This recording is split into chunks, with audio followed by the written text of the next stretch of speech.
The two cars crashed near Teutonia and Kiev don't quite tell the whole story. My brother was never in a car accident. Lynette Johnson's brother, Joseph Bogan, instead was shot and killed. This was an ambush, basically. Yes, it was.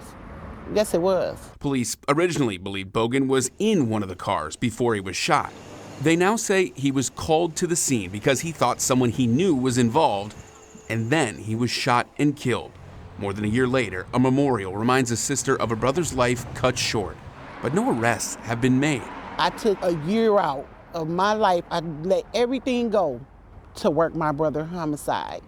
And I think that I got more than what they got. They, meaning Milwaukee police, released this video showing a person of interest shortly after Bogan was killed. Johnson says she figured out who this man is and told police, but is still working to figure out his name. You know what you did? And I'm coming for you.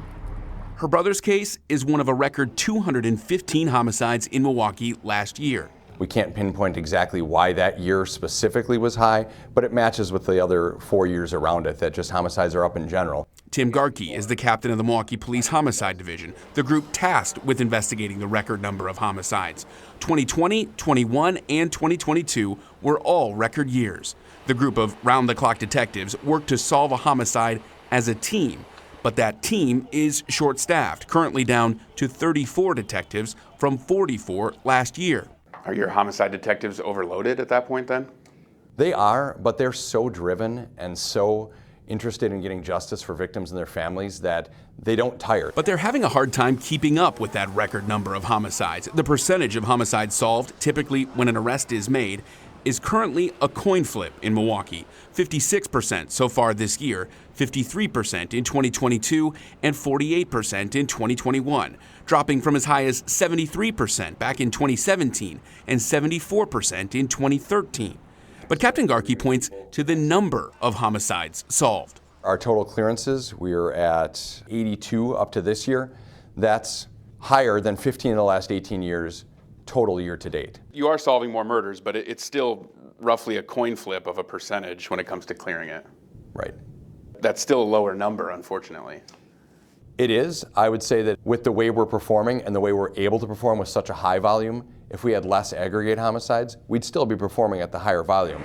For the families like Johnson who tell police they're left to solve cases on their own. We hear that a lot. There's things that people can do that police can't do. They can yell at people, go to people's houses, do things that are not professional or appropriate. I just want to reassure the victims that we're doing everything we can within our rules, procedures, and the law. He says police also have challenges getting witnesses to talk, worried for their own safety. If you treat people with dignity and respect, they may want to cooperate. But there are certain people that are inclined to not cooperate. They either don't trust the process, don't want to work with police for various reasons. What's happening in Milwaukee is a perfect example of what's happening nationwide. Tom Hargrove is in charge of the Murder Accountability Project. We don't have enough of everything in America, and it's gotten much worse in recent year with the current homicide surge. Overwhelmed systems became very overwhelmed, and that was one of the primary drivers to why the clearance rate has hit all-time lows in America.